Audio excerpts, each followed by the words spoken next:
Darkforklore, a story of how our universe was created and its forgotten history, hidden because of its dark past. A story dating its beginning from the Big Bang itself, and giving birth to the enormous war that was fought between Darkfor and the Chimera for millions of years. Before we dive into the 14 billion years old story between those two superpowers, we first must start from the present and follow Arsene and his team while they discover the secrets of Darkfor.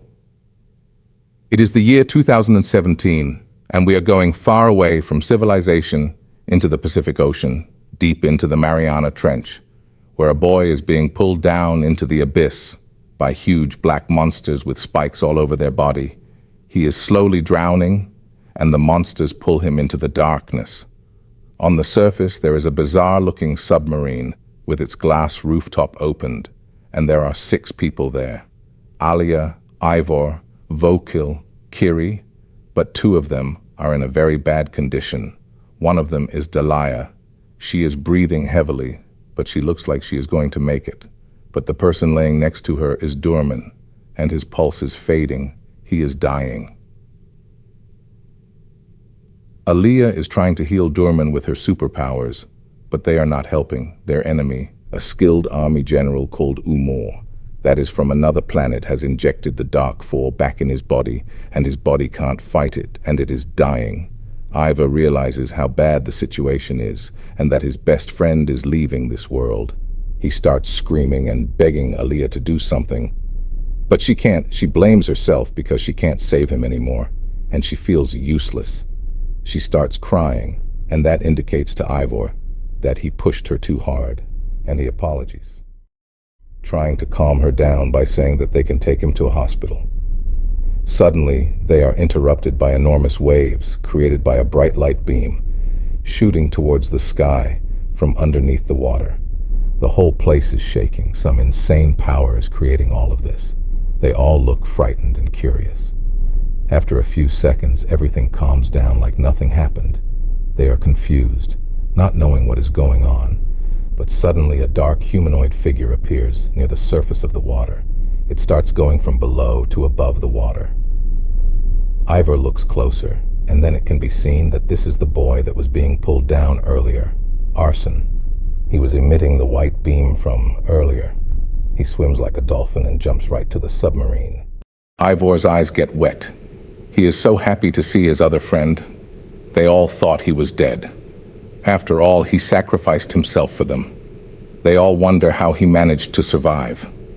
Then he tells them story of what happened, how he was about to drown, but then the power inside of him protected him again. The Chimera unlocked a new level of her powers and gave him the ability to breathe underwater and swim extremely fast. But unfortunately, Arsene sees his friend laying down, lifeless, and he immediately goes into panic mode. He starts yelling and raging out of control, asking what happened and that they need to do something. His friends recount the things that happened prior to now and that they will not be able to save him. Out of nowhere, a man wearing clothes that are used while walking through the desert, with a hat on and with his back turned, says that he thinks he can help Durman. Arsene puts the most shocked expression in the world. The others look like they already knew who that is. Back to the past.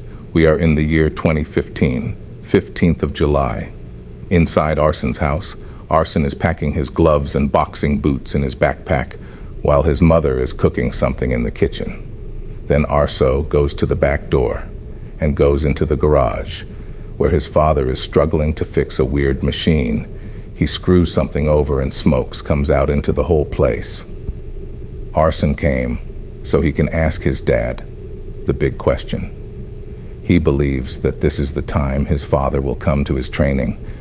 But again, as usual, his father tells him that his device is still not working, and until it is done, he can't go out. But Arsene's determination brings him to ask his father to come to the competition in which he will participate in next month. And his father finally says yes.